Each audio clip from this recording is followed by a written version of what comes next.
We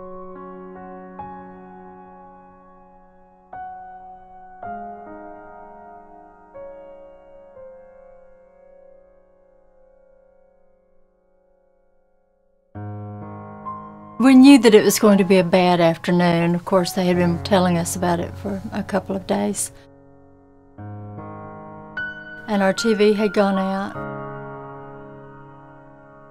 I still had the weather up on my computer, and Tom suddenly started screaming, "I hear the train, I hear the train. There's a tornado, it's on its way."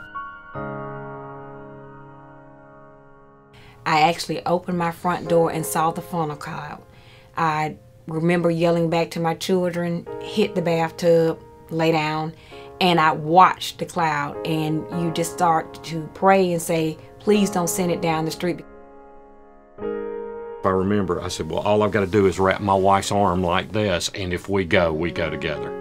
It's the most terrified I had ever been in my life. Frankly, it was overwhelming. I'd never seen destruction like that. It was one of the most difficult moments of my life.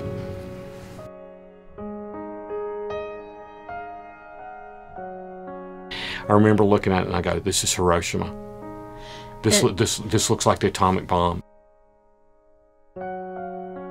So we didn't see the business till Friday, and when I got close to it and saw that the front was in and the wall was gone and there's no roof, I said, oh Lord, help us get through this. You're listening to a lot of stories, a lot of grief and a lot of pain, and you want to just immediately say, let me solve that this minute. And the biggest obstacle is it does not happen that quickly. Helping people to understand what the process is was probably the biggest obstacle, because there's a lot of people that had pride, that had never come into our agency, and making them to feel comfortable was our #1 goal. We did not have an office prior to the event. We were here 2 days after the storm, opened an office. Due to our specialty in the area of law that we concentrated on, we thought we could be a real advocate. Internally, the city lost over $40 million worth of facilities. We lost about 18% of our fleet, and so we still haven't settled with our insurance company.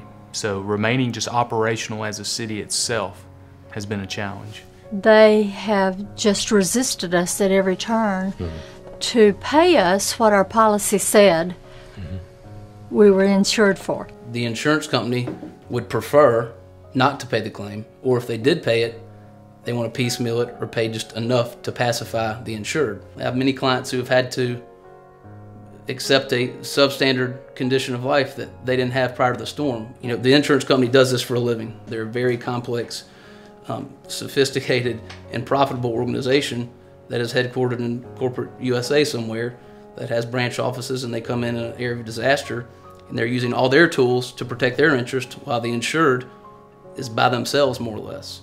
So it's a David versus Goliath scenario. We still have a lot of people that are living with a lot of family members.